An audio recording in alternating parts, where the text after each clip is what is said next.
Hi everyone, this is Jerome De Chavez. I'll give you some tips on how to pass and probably ace or get the top one spot for the Career Service Examination or yung tinatawag nating Civil Service Exam or CSE. Ngayon, I will also share yung routine ko kung paano ba ako nag-review para makapasa and get the top one spot for this exam. So bakit nga ba importante na makapasa sa CSE? So first, ito yung chance mo na makapag-work sa government agencies. Kasi yung iba sa atin or maybe karamihan sa mag-take ng CSE are job orders and contractuals. So wala silang permanent plantilla position. So if nakapasa ka sa CSE, either sa professional or professional, you can already be eligible for a permanent plantilla position. And ano naman yung benefits ng permanent plantilla position? So first, you will have a higher amount of benefits. So magkakaroon ka ng incentives, syempre salary increases, you will have bonuses, and eventually, a chance for promotion. Kasi mahirap ma-promote kung isa ka lamang job order or contractual sa current work mo. Now, may mga exemptions din. When you are taking the CSE, pwedeng hindi ka na mag-take nito. Paano? Kung ikaw ay isang passer ng isang professional board exam, let's say nakapasa ka ng engineering licensure exam or teacher, may mga times na hindi mo na kailangang i-take yung civil service exam. So sino ba yung exempted when taking this exam? Kung ikaw ay nakapag-take na at nakapasa na ng professional board examinations like engineering licensure examinations or teacher licensure examinations, hindi mo na kailangang i-take ito. Also, if you are a bar passer or a CPA passer, hindi mo na rin kailangang i-take yung exam na ito. If you also graduated with Latin honors, let's say, graduate ka with cum laude, magna cum laude, or summa cum laude, then exempted ka rin when taking this exam. So, basically, meron ka na agad na civil service eligibility. Discuss ko sa inyo ngayon kung ano ba yung 4 na bagay na kailangan tandaan before taking this exam. So first na kailangan nating tandaan is the scope of the examination. Both examinations will also tackle these topics: Philippine Constitution, Code of Conduct, ethical standards for public officials and employees, peace and human rights concepts, and as well as environment management and protection. Importante itong 5 topics na ito kasi malaking part pa rin siya ng ating exam. Now, yung main difference ng dalawang exam is that for professional, meron siyang logic and analytical reasoning. While for the sub-professional naman, meron lang siyang clerical operations. The second thing that we need to remember is that magkaiba yung number of items ng dalawang exam. Mas marami yung number of items for the professional, we have 170 items, while for the sub-professional, we only have 165. Included na dun sa 170 and 165 items, yung 15 to 20 items dedicated for your personal information. So, kailangan yung isulat yung name, birth date, and other details na i-require dun sa exam. The third thing that we need to remember is that we need to go to the venue as early as possible. The exams will start at 8, but the gates can close as early as 7 a.m. to 7:30 a.m. So, if nag-arrive ka at 7:45 a.m., chances are baka hindi ka na makapag-take ng exam.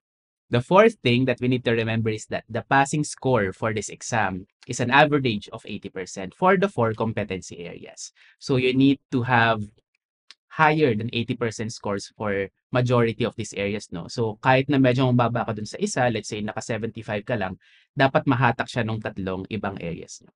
So, share ko naman yung routine ko for reviewing for this exam, no? First, after knowing the scope, you need to know kung saan ka ba magaling or saan ka ba nahihinaan dun sa exam na yon. Obviously, lahat tayo merong strength and weaknesses when taking the exam. So, hindi mo naman masabi na mahina ka sa lahat. So, meron pa ring mga questions na kaya mong sagutan. So, basically, you need to gauge kung saan ka ba magaling, saan ka mahina. You need to evaluate your strengths and weaknesses. For me, my strength is mathematics or yung numerical reasoning, and my weakness is general information. So, I need to brush up on those concepts kasi wala akong masyadong alam when it comes to those information. After evaluating your strengths and weaknesses, you need to focus first on your weakness. You need to find reviewers or texts that will help you gain fundamentals or knowledge for these weaknesses. So, if medyo mahina ka sa algebra, kailangan mong alamin kung ano ba yung basics ng algebra. If medyo mahina ka dun sa Philippine Constitution, you need to read the Constitution. So basically, accessible naman yung mga knowledge na ito, If you need help in reviewing for these concepts, here at KEEPUP, we have CSE review classes and refresher classes kung saan ako at yung ibang instructors ay tutulong sa inyo. Paano nyo ba maintindihan itong mga topics na ito? Now next, for your strengths, you really need to practice pa kasi you don't want to be overconfident for this exam. Possible na yung alam mo, hindi pala nyo lalabas sa exam. You can answer more questions to widen your scope, pero it all boils down to the understanding of the topic. Now, for your strengths, hindi natin dapat pabayaan na lang na hindi na tayo mag-aaral for that. We still need to review for that and answer questions as much as possible. The next thing that I considered in my routine is time management. So first, I need to know ilang items ba yung exam. So we have more than 100. And we can only answer that in a span of 3 hours. So basically, we have roughly 50 seconds lang for each item. So ita-time natin sarili natin. That's what I did during my review. Now, during your review, gaya ng nangyari sa akin, there may be times na hindi 50 seconds yung kakailanganin for answering the item. Minsan, reading comprehension siya na sobrang haba. So, you really need to identify these time-consuming items. Maybe if na-encounter nyo siya sa exam, you can decide if you will skip those items or not, and then babalikan nyo na lang siya. So, these items could be reading comprehension items as they take too long to read, or they can be numerical reasoning items na minsan hindi pa tayo aware kung paano sagutan. After a few weeks of practicing sa pag-answer ng mga mock exams at quizzes, kaya nyo lang i-identify at isort yung mga items na mabilis lang sagutin at yung mga matatagalan kayo. This will help you decide kung skip nyo muna yung ibang items, then babalikan nyo na lang sila. Share ko na lang din that when I was reviewing for this exam, I have a part-time job and nag-aaral din ako. So I find it difficult to actually find the time to review. Mahirap isingit, di ba? Kasi busy tayo sa schedules natin. Pero kailangan talaga nating hanapan ng time and make sure na focus tayo when reviewing. So kahit sa lunch break or long break, pwede nyo isingit yung pagre-review. Make sure lang na nakafocus kayo para masulit nyo yung time. Iwasan nyo muna yung mga distractions like social media and delegate yung mga tasks and responsibilities sa ibang tao, kung sa bahay man yan or sa work, para mas maging fruitful and productive yung pagre-review nyo. Sa case ko, dahil short-term yung memory ko, I brushed up dun sa general information part just a few days before the exam. During these days, I allotted 2 hours per day para basahin yung Philippine Constitution, Code of Conduct, and Environment Management. It's also important na nakikinig tayo or nagbabasa tayo ng current events. Pwede mo ito isingit habang nagta-travel ka or nagpapahinga sa bahay instead na ginagamit lang natin yung oras natin sa pag-scroll sa Facebook or sa TikTok. Konting sacrifice lang naman ito para makuha natin yung inaasam nating civil service eligibility. Huwag puro stress at puyat during the review for the examination. Importante rin na nakakapagpahinga tayo, especially during the day before the exam.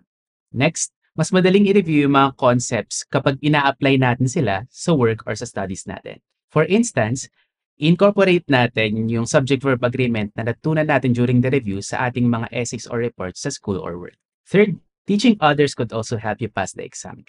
Habang mas itinuturo mo sa iba yung isang topic or concept, mas nare-retain mo to sa memory mo para hindi mo na sila makalimutan pag nag-exam ka na.